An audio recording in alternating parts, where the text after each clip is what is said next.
we are starting with the vertical sealers.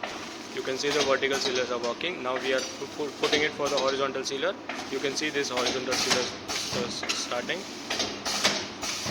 Now you can start the batch cutter. So now after every 10 pouch it will cut.